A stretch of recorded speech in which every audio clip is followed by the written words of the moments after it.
Salut, j'espère que tu vas bien. Aujourd'hui, on va parler d'un sujet dont on n'a jamais abordé sur la chaîne, Baki. Oui, oui, on va parler de Baki sur la chaîne. Alors, on va parler plus particulièrement de la toute dernière saison de Baki qui a été délivrée sur Netflix, qui est la deuxième partie de Baki Son of Ogre. Et vraiment, je sais que j'ai pas du tout parlé des autres saisons de Baki, et notamment de la saison sur Pickles, qui a fait beaucoup parler de lui.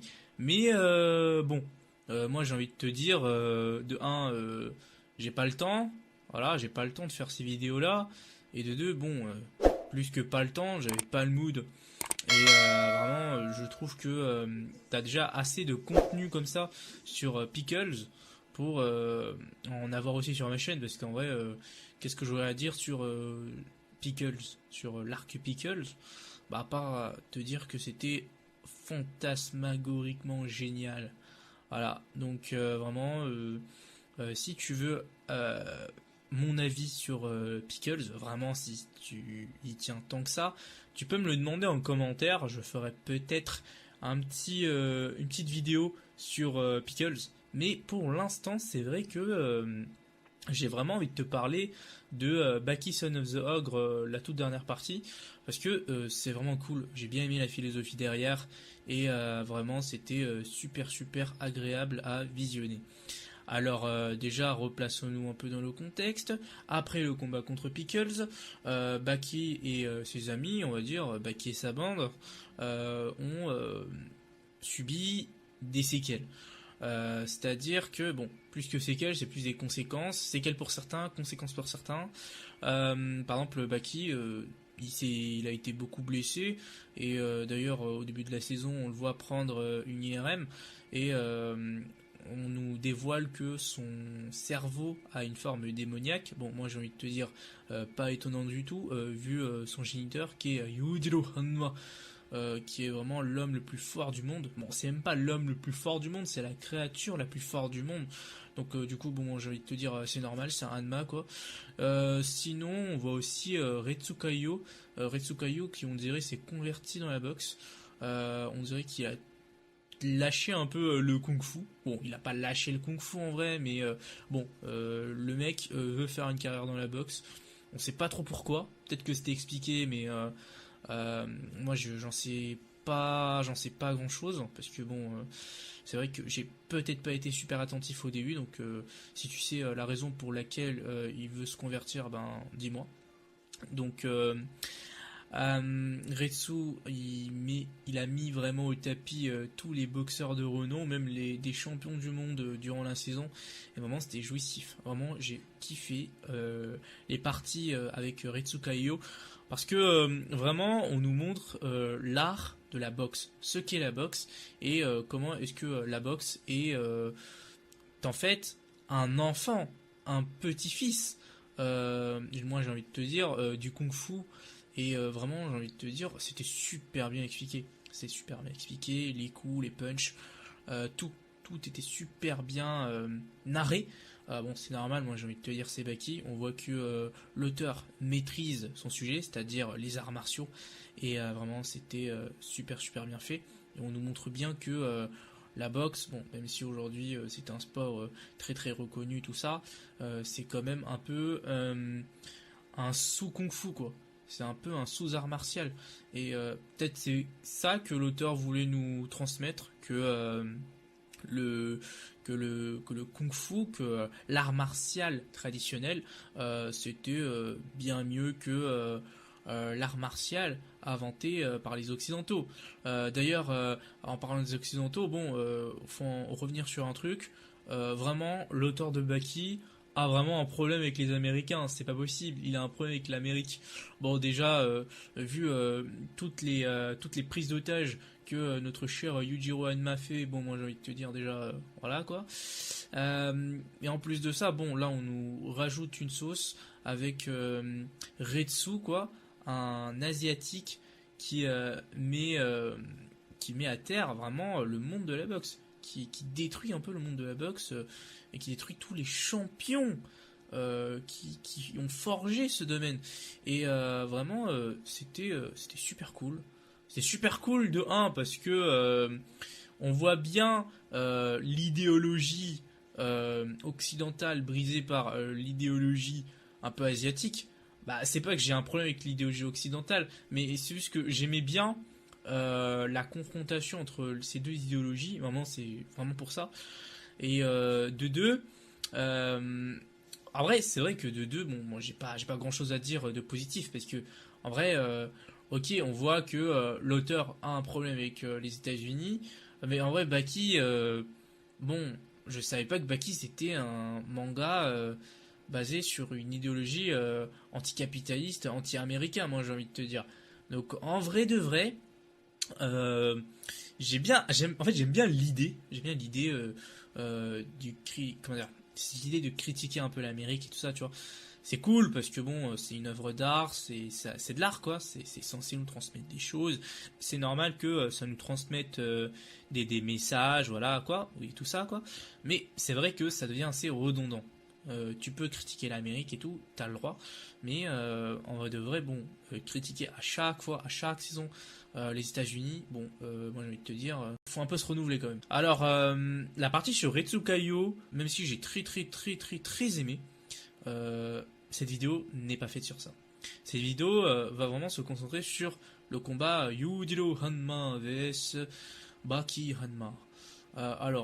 Pourquoi est-ce que j'ai kiffé cette saison? Voilà, parce que moi j'ai envie de te dire, c'est vraiment l'une des saisons les plus abouties. Après, peut-être celui de Pickles, parce que vraiment j'ai kiffé la saison sur Pickles. Mais bon, moi j'ai envie de te dire, cette saison-ci, j'ai vraiment très aimé. Alors, moi j'ai envie de te dire autre chose. Bon, faut que j'arrête avec je vais te dire. Euh, cette saison, c'est vraiment une saison philosophique.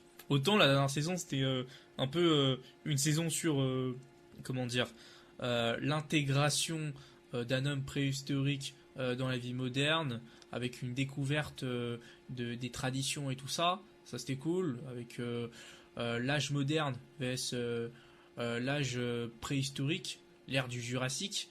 Là, c'est autre chose. Là, c'est vraiment un conflit entre un père et un fils.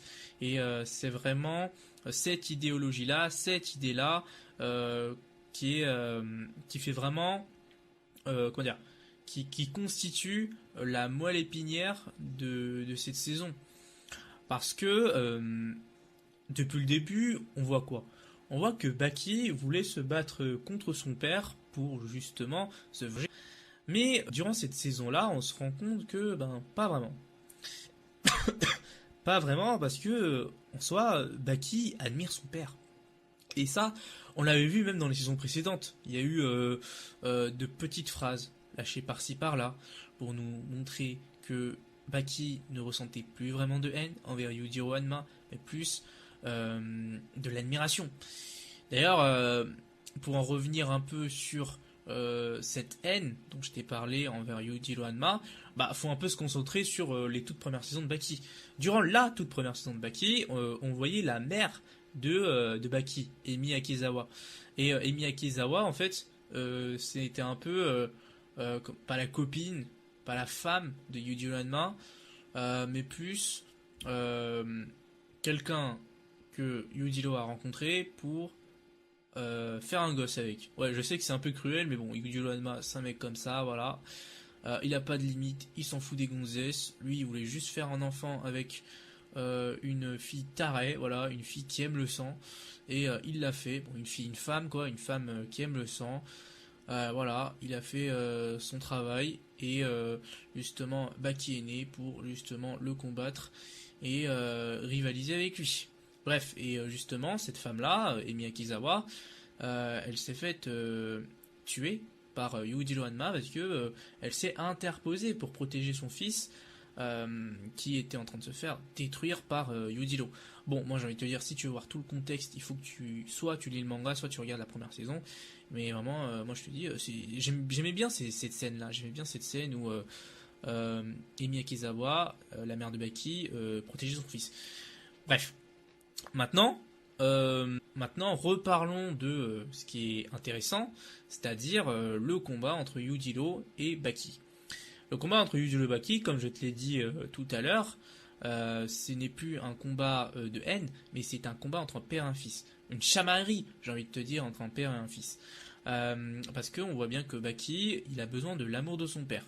Par exemple, durant cette saison-là, on voit que Baki veut que son père fasse des trucs de papa, c'est-à-dire lui préparer le petit déjeuner, s'occuper des tâches ménagères, etc. C'est-à-dire partager des moments du quotidien avec son père.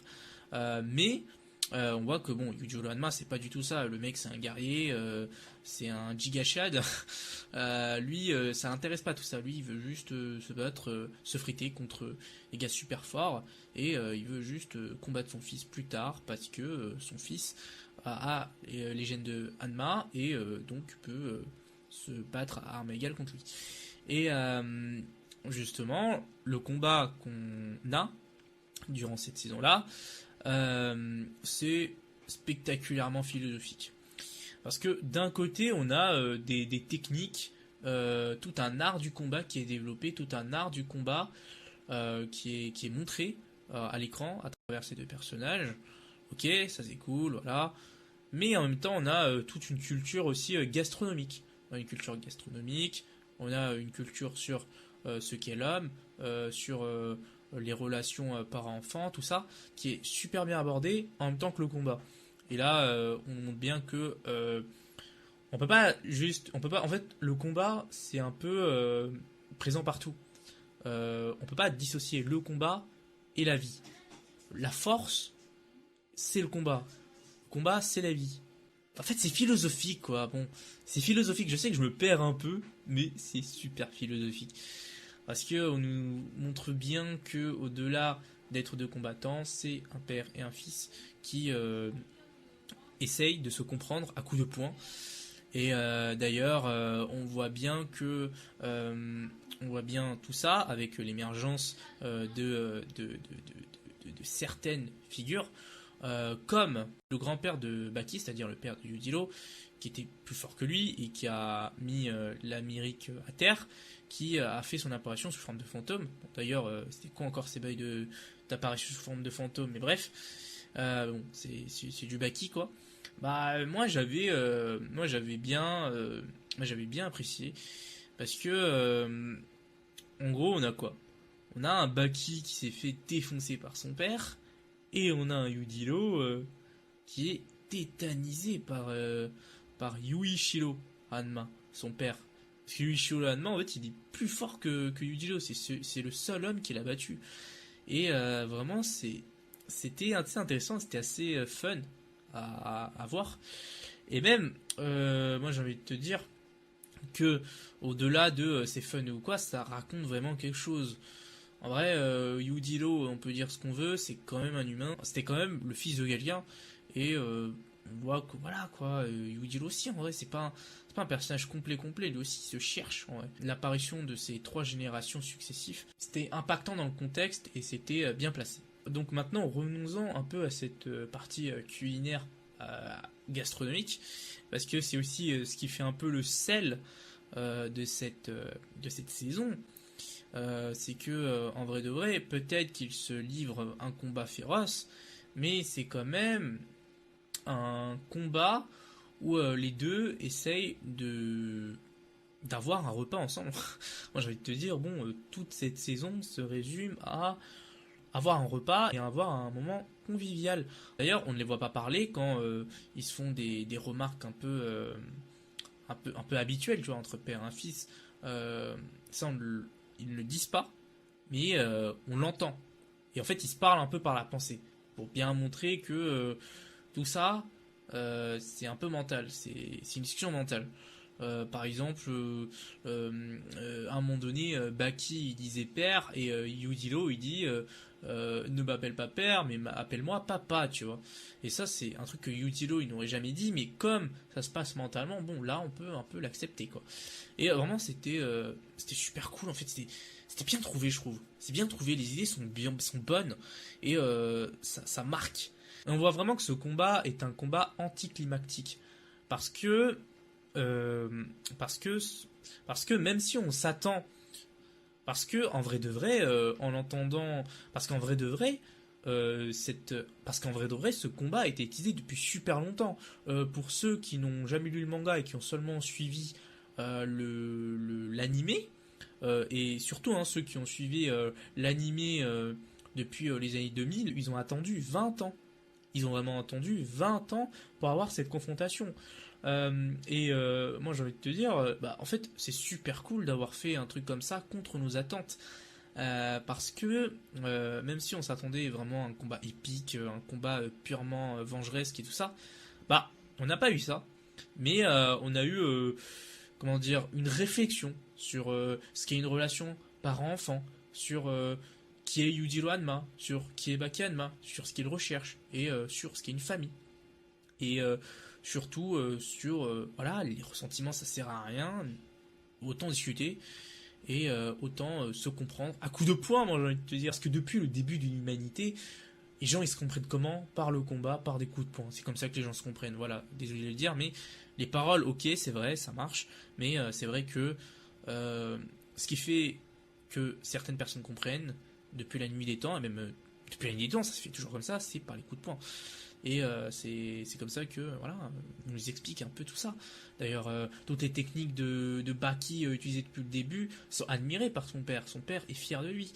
Et vraiment, on voit bien que Baki a progressé. Yujiro Hanma a un peu atteint son but, c'est-à-dire créer un fils. Bon, c'est un peu méchant, mais créer un fils qui soit capable de rivaliser avec lui. On voit que voilà, Yujiro aussi, il a appris à être un meilleur père. D'ailleurs, il a donné à son fils des conseils pour bien manger, pour bien se tenir à table, etc. Et vraiment, on voit que les deux personnages ont appris. Et moi, j'ai envie de te dire, c'était la meilleure fin possible pour les deux. Parce que bon, ça sert à rien de rester dans le ressentiment et tout ça, parce qu'en vrai, entre un père et un fils, ça ne sert à rien. D'ailleurs, si c'était une histoire de vengeance, etc., ça aurait pas fait très Baki. Parce qu'en vrai, Baki, c'est quoi? C'est des gens qui se foutent dans la gueule pour montrer que leur maîtrise des arts martiaux est la meilleure. C'est pas pour une histoire de vengeance ou quoi qu'ils se battent, hein, les personnages dans Baki. C'est vraiment pour montrer qu'ils sont hommes et qu'ils sont des hommes plus hommes que d'autres. C'est ça pour moi Baki, c'est un peu montrer qui est le plus masculin. Oui, je sais que c'est un peu toxique, mais voilà, certains aiment ça, moi j'ai bien aimé, voilà. De ce fait, c'est normal que le combat le plus attendu de toute la série ne parle pas de vengeance, ne parle pas de satisfaction après une vengeance, et parle plutôt d'apaisement. D'apaisement par les arts martiaux. Et ça, c'est super bien fait hein, dans ce combat-là. On voit bien que les deux, au fur et à mesure du combat, sont apaisés et deviennent de plus en plus apaisés. Et moi j'ai envie de te dire, quel meilleur message que ce message-là pour Baki. Voilà, parce que les arts martiaux c'est la vie. Oui. Alors maintenant, qu'est-ce que j'ai envie de te dire? J'ai envie de te dire, passons à la conclusion déjà. Parce que bon, je pense que cette vidéo a duré assez longtemps. Alors, en somme, moi j'ai envie de te dire, j'ai kiffé de bout en bout cette saison.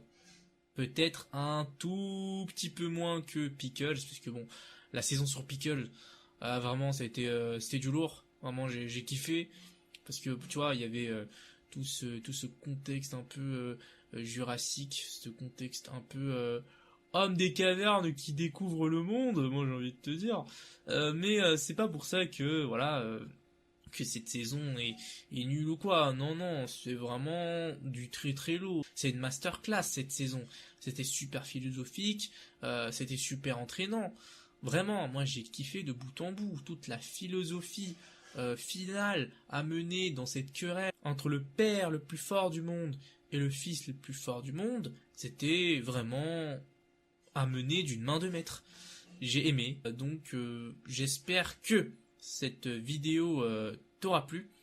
J'espère que aussi que cette saison t'aura plu parce que vraiment c'était du très très lourd. La mise en scène, l'animation, tout était du lourd. L'histoire c'était incroyable, vraiment. Je vois pas pourquoi t'aurais pas kiffé.